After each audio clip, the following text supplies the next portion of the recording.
Hello everyone, this is another playthrough to accompany the Forza project in Speed Dreams.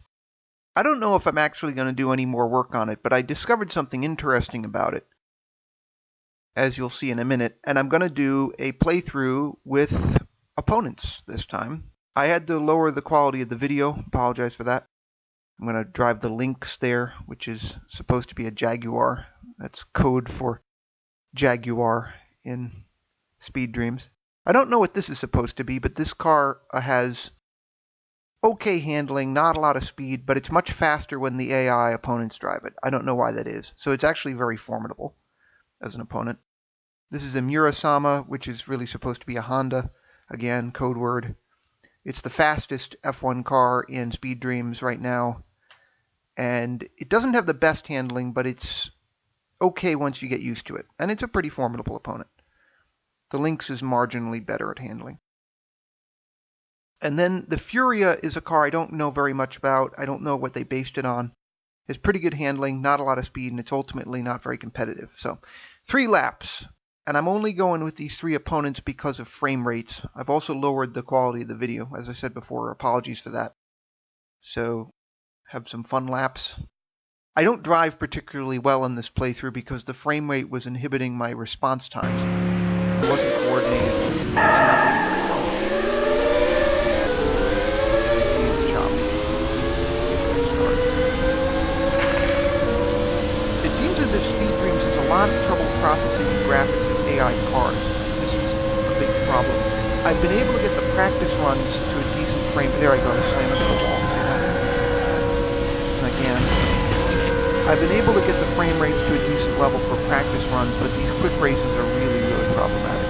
I can basically play them on my own, but as soon as I switch on Open Broadcaster, the computer can't take it. So I end up with these horrible frame rates. The stab and steer, I discovered, is very important as a skill for driving these cars. That's probably in line with real life. It's supposed to be... well, you're supposed to have simulated ABS, but it doesn't do much for you. Maybe because you're going too fast. So stab and steer is the only way to safely corner with these cars, otherwise you understeer off the track. They don't usually spin, actually, unless you hit the grass, but they do understeer very badly if you don't let off the brakes in the turn. You can downshift and give yourself a little bit more braking that way, but generally that's better just to launch out of it. As you can see, that heart-filled car there is shadowing me pretty close. It's much faster when the computer drives it, and as I said, I don't know why that is. So here I am. Going pretty fast. As I said, the Murasama is the fastest car. The Lynx is maybe number 2.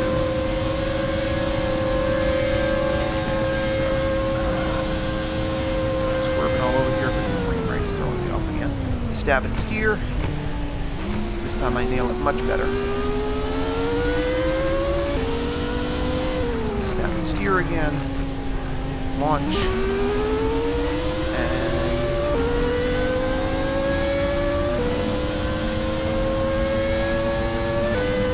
they say brake under the bridge in some of what I've read. But actually you brake a little bit later with some of these cars. The brakes are pretty good. That incidentally is something I also discovered in comparing Speed Dreams and Torque, that brakes are much more realistically simulated. That is a clear advantage over Torques, because Torques are basically, the brakes are much too effective, and you don't have ABS, you skid with almost any speed, which is also not entirely accurate.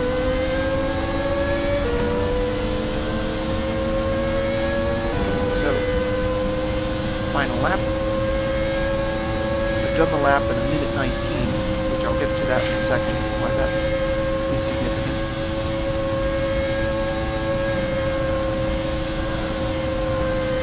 This curve, this thing here, these all have Italian names, but simplifying. Stab and steer, downshift and launch.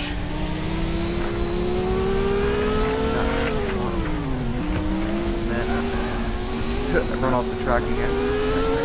Downshift and launch.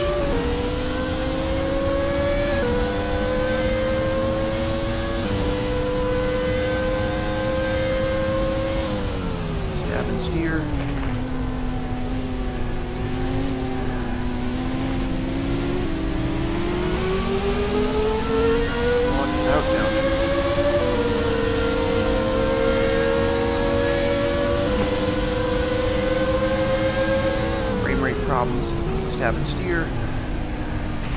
Then I try to downshift and launch out of the curve while still in the curve, which is risky, but you notice the heart goes shallow.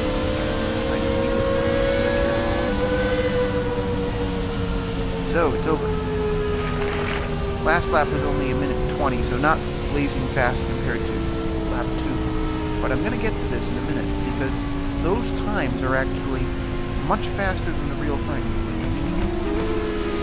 I'll look at the statistics from the Italian Grand Prix last year here, alongside of my results. So, there are my times, and you can see they're all in that range. There's the record. So all of my laps except for the first one are better than that. And here are Lewis Hamilton's laps from last year's Italian Grand Prix. Again, slower. And I'm not going to beat him, obviously. So it's clear that the track is shorter, or that something is different, apparently. So the difference is the track design. So Monza has had its design changed many, many times over the years. This is the original layout. Then they had this layout in the late 30s. And then this layout is roughly the layout today, but now it has chicanes in it. So in the late 50s until 61, you can see 55 to 61, they brought in the banking oval from the 20s, but then they had to remove it in 62 because they had a Wolfgang von Tripp's fatal accident.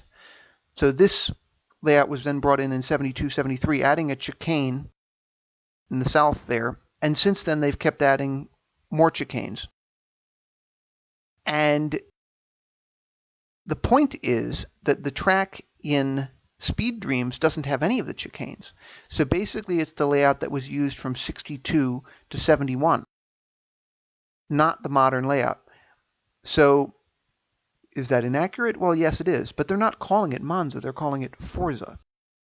The other thing is that in a game, the safety matters a lot less. So if they wanted to make it accurate, they'd have to add the chicane in the south especially. But this is actually the layout that they have.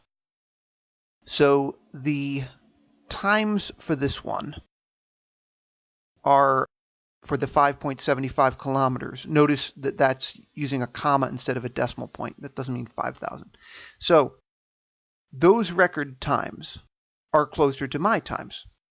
But of course, they're using 1971 cars, which were slower than modern F1 cars. So, does this error need to be corrected? I mean, I don't really think so. The thing is that it's a game.